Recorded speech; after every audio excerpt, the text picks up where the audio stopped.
And I'm trying to tell them, you guys, this is racketeering. This is RICO, racketeering. You have a fear mechanism. You have systematic down pushing to the lowest level. You have systems that go in and out of India that collude the financial results. I reported that to their external auditors. The problem is that they're doing everything they can, every last thing they can, to defame me here in Eugene, Oregon. They posted guards outside their office. I've never been a threat to anybody around here. I've lived here for a long time. My parents live up in Cottage Grove. You know, I went to school in Cottage Grove. I worked at Fannie Mae in Washington, D.C. And this is one of those real cruel cases, but this is okay because for me it's just all part of it. It's the unbelievable thing that a company can do to hide the truth. It's just one more thing for the website, as they say, you know. So were you at one of the branches, or were you at the corporate? I was downtown. I was never in a bank. I was at this worthless mortgage office. They don't have cash at mortgage offices, as you know. And there's hardly anybody there. Like, for example, I talked to Dave, one of my buddies there. His name's Dave Dope, and he works there, and he called me today. And he told me that there's only him there and the security guards. Well, in all the time they've ever gotten rid of somebody, they've never posted security, never. What they're trying to do is paint me as a threat, and that's what I reported in detail to Sergeant Magnuson. And you'll see all that. But again, when the bank calls in, you guys have to go. I understand. I don't have a problem with that. That's the way it should be. The only thing is, it'd be nice, like I told them last time, if they'd ask a few more questions.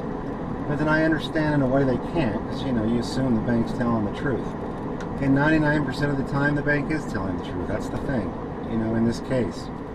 But in this one instance, it's just part of the concealment. It's kind of shocking, you know, handcuffs, back of car, but I'm okay with it.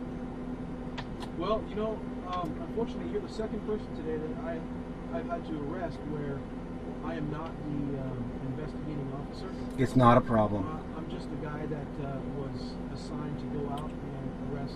Not a problem. Whoever it is. No, here's the thing about it is, you're my neighbor. You're my, you know, I know, you know, in this relation right here, we're not obviously friends. I'm just, you know, you're doing my part, or you're doing your part, and I'm doing my part. And I'm sorry at the very beginning, I just didn't know what was going on, and so I got a little bit scared. But you calmed me down, and I understand, and I was just worried, you know, just a little paranoid. And the thing about it is this is a small community, Yeah. and you know, and when people really do something wrong, you know, then we know it and we talk about it or whatever. And I like to think when the other side is the opposite, when we haven't done anything wrong, and you know.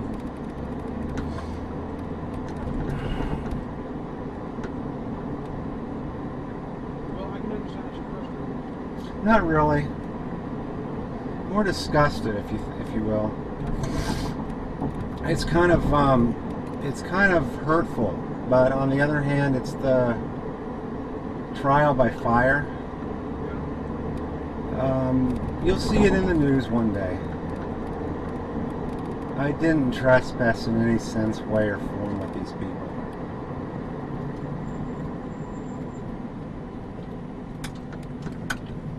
So, do you still bank with Washington? I've got $400 there. I've got $20,000 in my credit union, my house. You know, I'm not poor.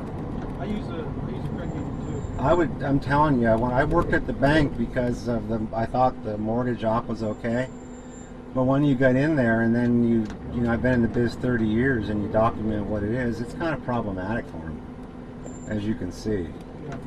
And so anyway, I appreciate you guys. What I told them before is, well, no matter what the police in Eugene do, really, I don't hold it against them. You know? Well, thank you.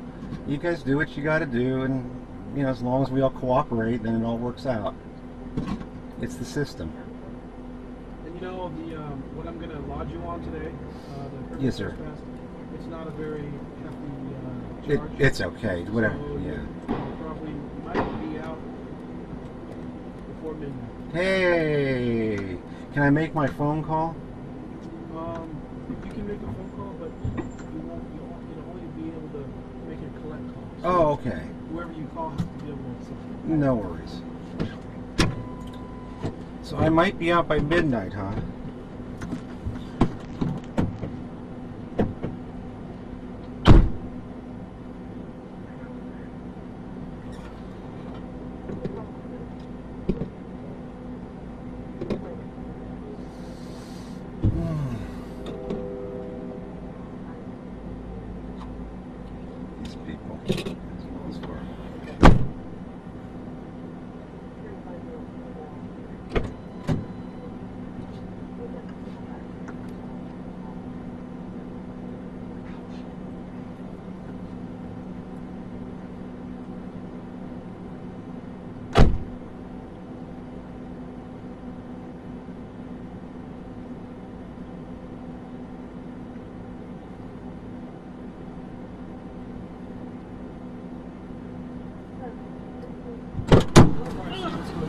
Hey, do I put my feet up first? Huh? Feet up first. Yeah, I'm already in my shit.